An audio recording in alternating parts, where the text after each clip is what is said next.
And we're live. What's going on, everybody? I'm Andrew Sanchez, and welcome back to SaberSim's DFS office hours. It is Friday, September 30th, already October here, 2022, winding down, going fast. But if you are new, welcome. This is a show where we take listener questions in via Discord, in via live YouTube chat, and just talk about the SaberSim product, talk about DFS strategy overall. Looking forward to today's stream. We got a couple questions in the queue, not too many questions. So if you guys have more questions, get them in the Discord, get them in the YouTube chat, and we will chat as long as the questions keep rolling in. So that being said, let's get started with the first question coming in from Rogue3 in Discord. We're going to get through all the Discord questions first. So the question is, when setting sliders, I know it's recommended to find the happy medium between all contests, but should you give any extra weight towards contests that have the highest total entry costs? I.e., if you are following the DFS profit plan and playing every FanDuel contest under $3, the Beanball has 25 entries by 2.22 entry fee for $55 and is under 10K entrance versus the 25 cent 150 max that has 33K plus entrance and is only 37.50 in total costs. Second example, should you keep your sliders more towards 525 tonight or the 537 for 150, 10 to 50K entries? So, Rogue, good question here. And I like where your head's at, thinking about, entry fees and the dynamic between contests and salary or what it takes to play and number of entries, number of entrants, all that good stuff. So what I would say is that although the $2.22 is slightly more expensive, I strongly feel that the quarter contest, 150 max, you're probably going to need a higher score to take that one down. So if you build all of your entries for both contests together and do a unique entry for each build, you should have, like what it takes to win the quarter is going to be less point wise than what you need to take down the $2.22. So I think that you can't go wrong building at the higher settings, the 537.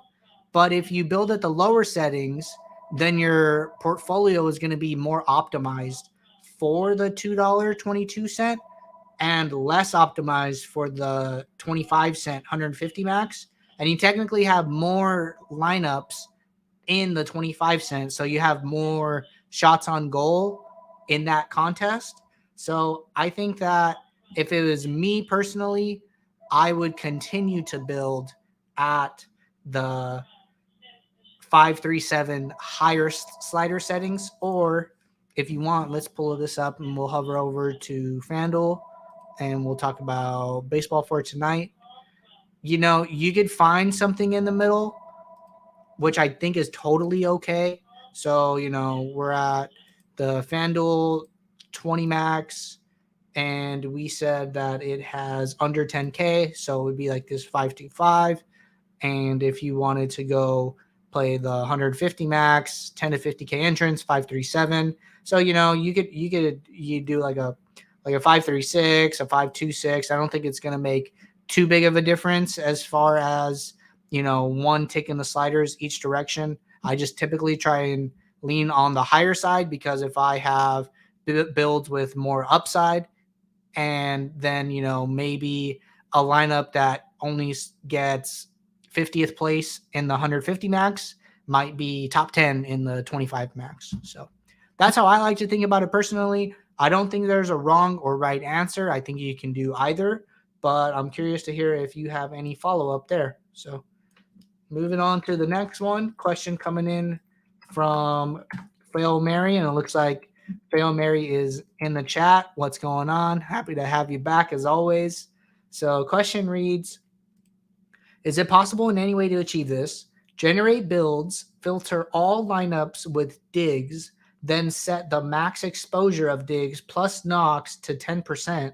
So 90% of my lineups with digs will not have knocks, but 10% max will. So, Fail Mary, good question. Let's go over to NFL here, and we're going to demonstrate this on DraftKings. So I was thinking about this before the stream, just kind of trying to get an idea of what's possible and what's not. The simple answer is that no, you cannot do this on a player by player level. You can do this on a team level. So what I want to point out is that if you go down to like team stacks, what you can do, just in case anybody doesn't know this, so you can go to team stacks, you go to all, and then you hit this drop down next to a team. It'll give you the ability to cap or increase the number of stacks with another specific team. So if like I don't want Seattle with Detroit, I just don't like that combination. You can come in here, you can zero it out. You'll never get a stack with those two teams combined. So what Phil Mary's asking is, teams is great. Can I do it on a player level?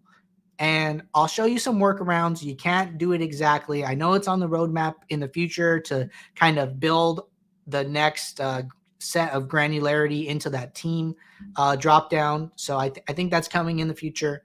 But for now, let's talk about what you can do in the meantime. So let me pull up this build. Man, I just ran this before we got started too. So looks like it's giving me a little bit of a hiccup here. Let's give the app a hard refresh and see if we can get these lineups back online. So hard refresh. Let's just run a new set and see what we're coming up with.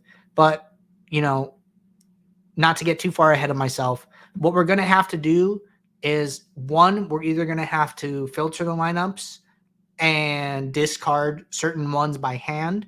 But I would also like to show you that, I was messing around with this, and let's say, we're going to use Jamal Williams for the example. And let's say we only want 20% of lineups with Jamal Williams and Tyler Lockett together. So if we want to do that, then I am going to show you how to do that right now. So just trying to fill the time while this build finishes up. So looks like it's finishing now. Great. So here we're going to see Jamal Williams. And if I want to see how many lineups have Jamal Williams and Brandon Cooks together, what I can do is, so if I go over here to my exposure, I can see I have Jamal Williams in 100 out of my 150 lineups. So then we'll filter for Jamal Williams.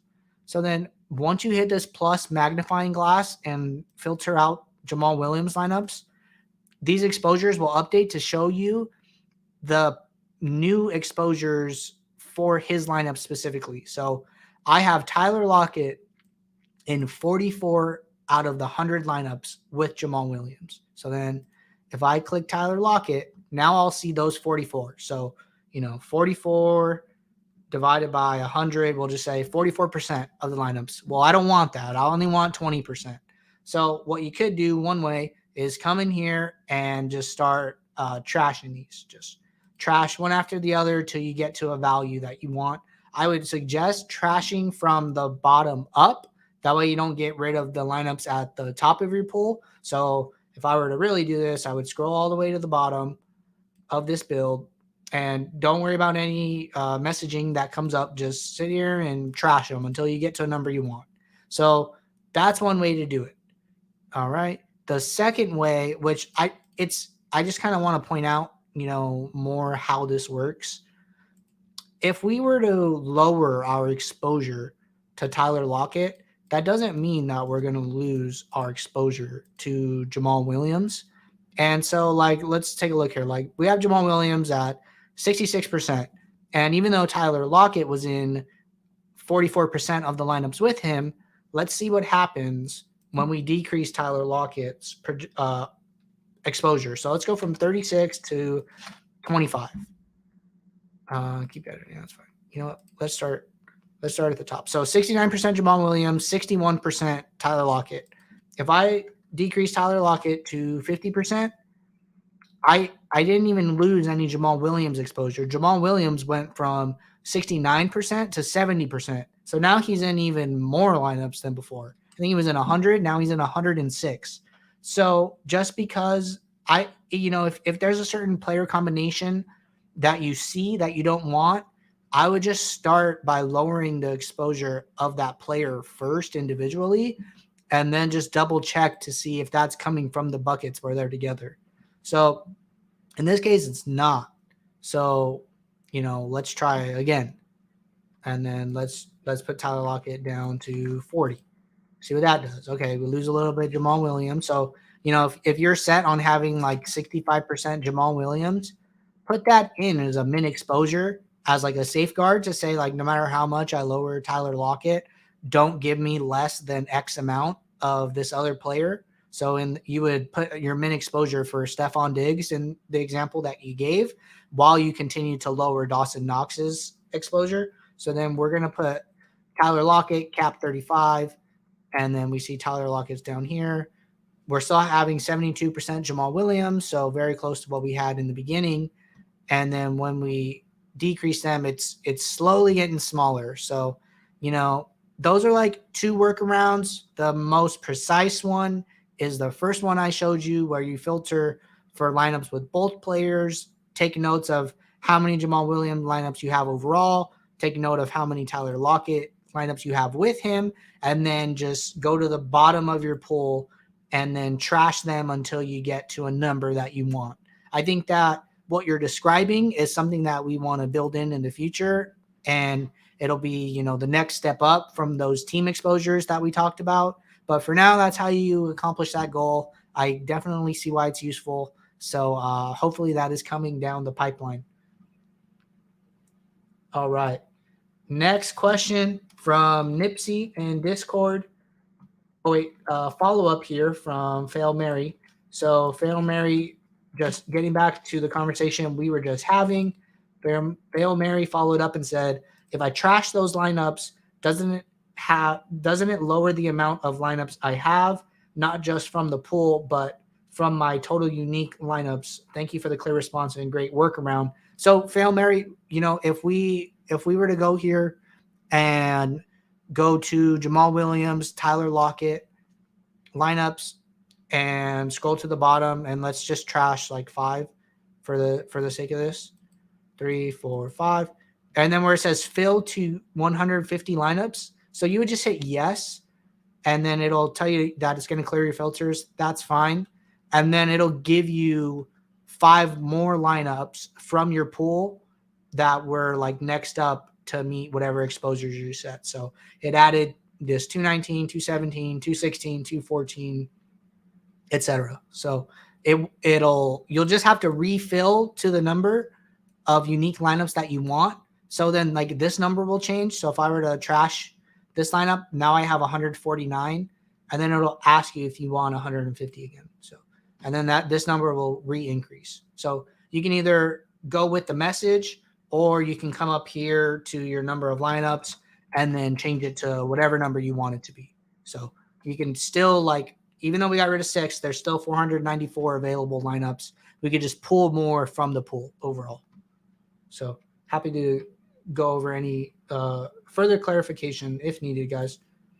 So, all right. Next question coming in from Nipsey in Discord. And, looking at the queue, there's only one other question. And you guys got me for an hour, so I'm happy to sit around and talk as long as the questions are coming in. So get those questions in. Got the football main slate this weekend. Happy to talk all about it. So next question here from Nipsey. Hey, Andy, was having an issue last night in the new filter section. Was trying to set a filter of not having Tua and Mostert in the flex in the same lineup. It wouldn't save it. Not sure if anyone else was having the same issue or was user error on my part. So Nipsey, apologies. You were having some issues with the rules setting, which is what I believe you're talking about when you say it, the new rules dashboard over here on the right. I don't know if you were having an issue or not. I'm happy to show you how you can accomplish what you were trying to do. And you can let me know if like, no, that's exactly what I did, and then we could talk a little more offline about it possibly being a bug. But let's go back to last night's Showdown slate, and we'll talk about how to set up a rule to accomplish what you want.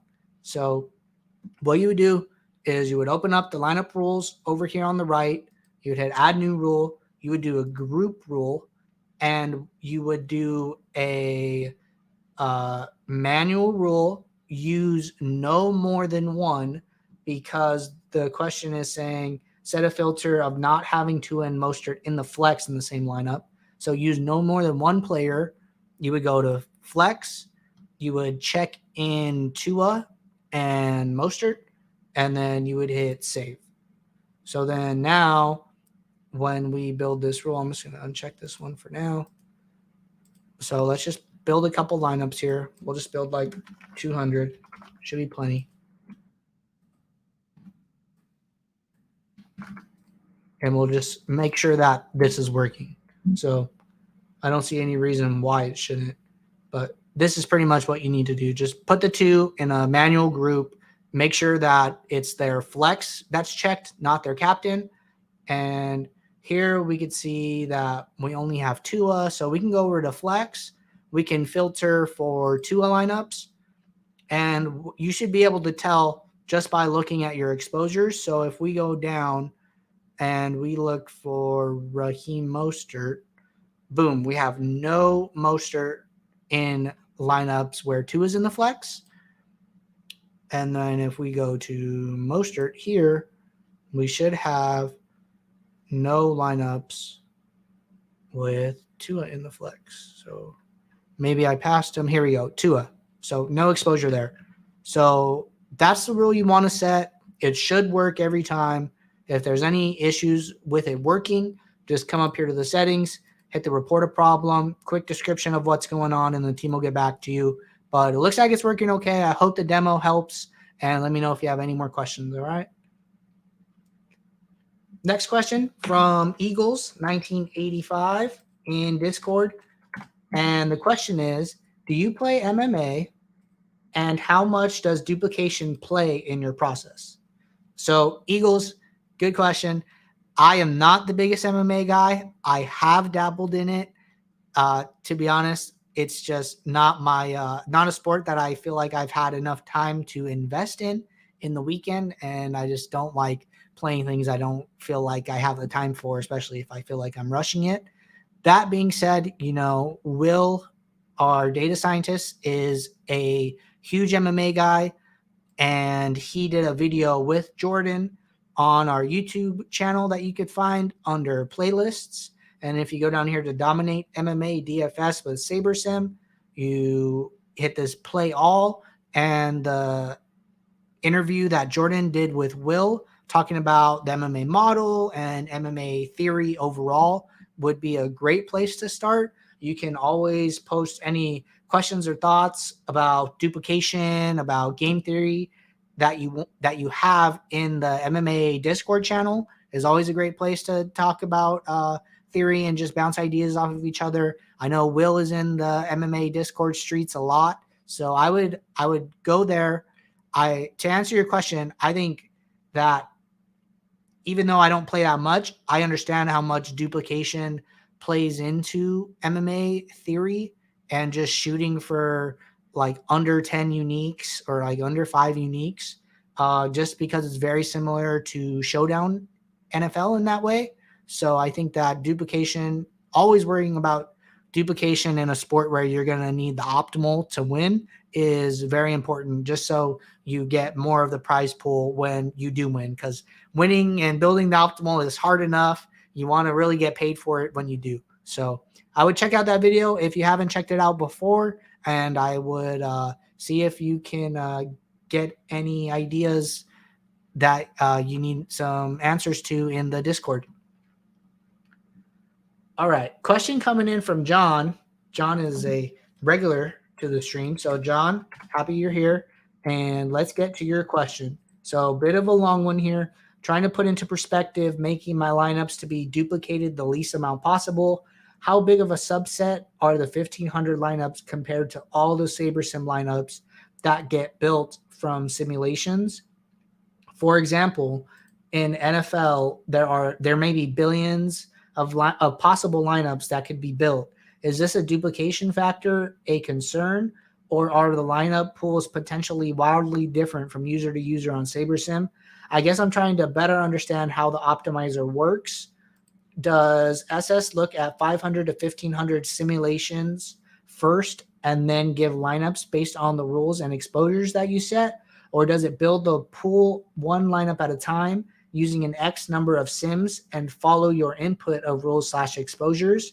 The order here seems like it definitely makes a difference, and I'm trying to better understand which one it is. So, John, good question. I'm happy to explain how the sim and lineup generation process work together. So the only thing I don't know about your question is whether or not you are talking about a showdown or a classic slate, just because, showdown, NFL showdown, MMA specifically are sports where you have to worry about duplication more. On an NFL main slate, like the one we have coming up Sunday, it is much less of a concern, just because, like you said, there are just billions of potential lineups that you could build on any given day. So first thing I'm going to do is just give you kind of a brief overview of how the system works. So we have all of the simulation data kind of summarized here: percentiles, average projection, average stats in the sim that you can look at. We have the range of outcomes of individual players and their correlation values to other players on their team and opposing teams as well.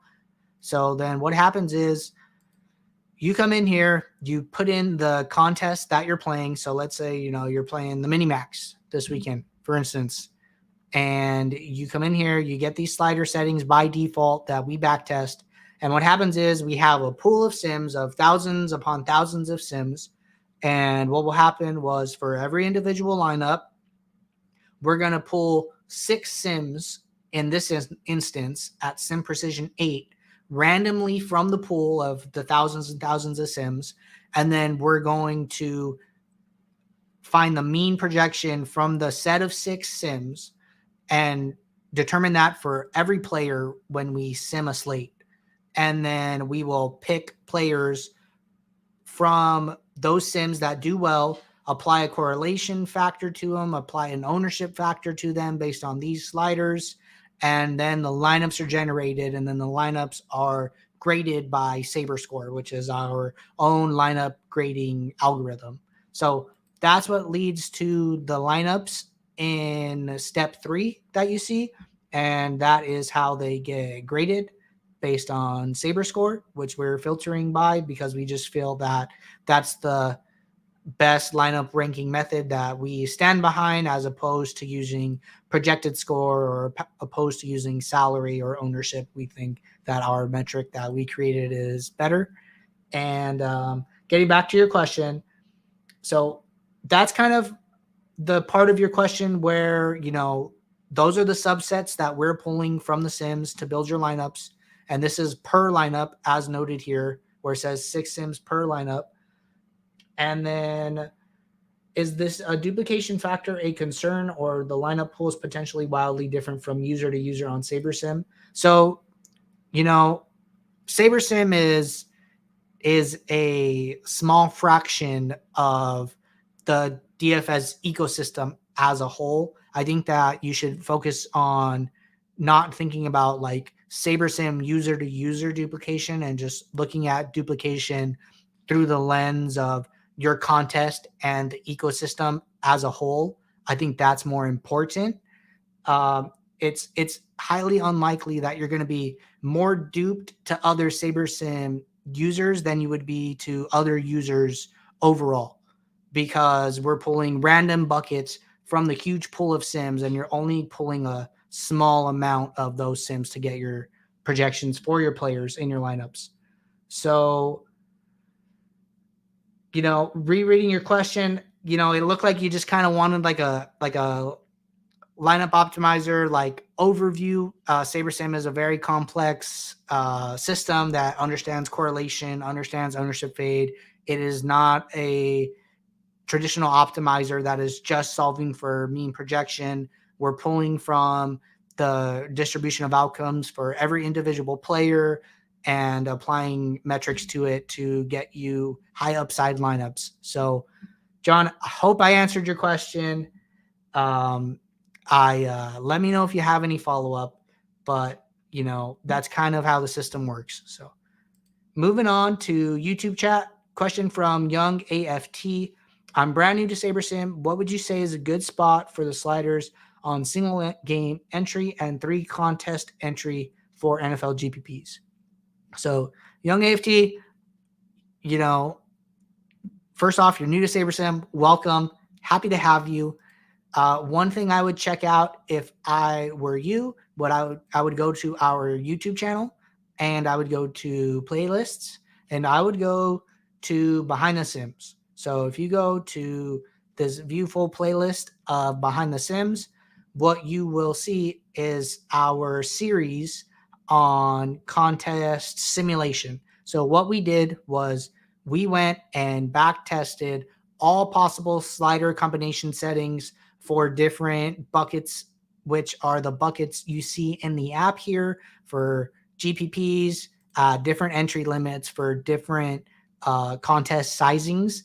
And we did a lot of back testing, had a lot of great conversations about the sliders. And these are set to where they are based on our back testing at the values that we think provide the most edge to our users. So to answer your question, I would follow the defaults. I would pick, if I'm doing single entry and it's 1 to 10,000, somewhere in there, these are the best settings that we feel they are. If you're playing 3 max and you're playing a 10 to 50,000, we feel these are the best. So I wouldn't overthink it. I wouldn't try to adjust them too much. They have been back tested extensively. And so, I think that they're in a good spot already. So don't think too much about them. Follow up from John about the conversation we just had. I felt like it was a long-winded answer, but I just wanted to give you as much information as I could on the topic. So John said, yeah, that was super helpful and answered a lot of the things I wasn't sure about. So John, I'm glad to hear that. I felt like I was starting to speak circularly for a little bit there. But it's a big question, and the SaberSim model is just a lot of moving pieces, hard to explain them all, and so I just did the best I could. So Young AFT with a follow up. Okay, so it does set it as default for the sliders. That's what I was wondering. Yes, so if you go into, we call this like step 2, and you adjust them to whatever contest you're playing, the sliders will automatically adjust. And you can kind of, this is like hidden by default. So just know, even when they're hidden, these are still being updated, even though you can't see them. So just want to point that out. All right, guys, no more questions at the moment. I'm going to stick around for a couple more minutes. Get your questions in now. I hope everybody does well this weekend on the main slate. Looking forward to it. Always fun this time of year. So I don't have any hot takes like Jordan does. I'm not going to be giving out any locks. So that's not really my thing. But that being said, kind of quiet in the chat. So if you guys have any more questions and you guys want to post them in, if you just missed the stream or something like that, throw them into the office hours. I'll be around. I'll be looking at this and trying to get you guys answers before Sunday if there's anything urgent. If you guys are having any issues with the builder or just how things work, you guys can throw messages into support. We're around all weekend. You can always use the report a problem and we'll make sure to get back to you guys. But that being said, we will be right back here on Monday, and I wish you all luck. So see you later.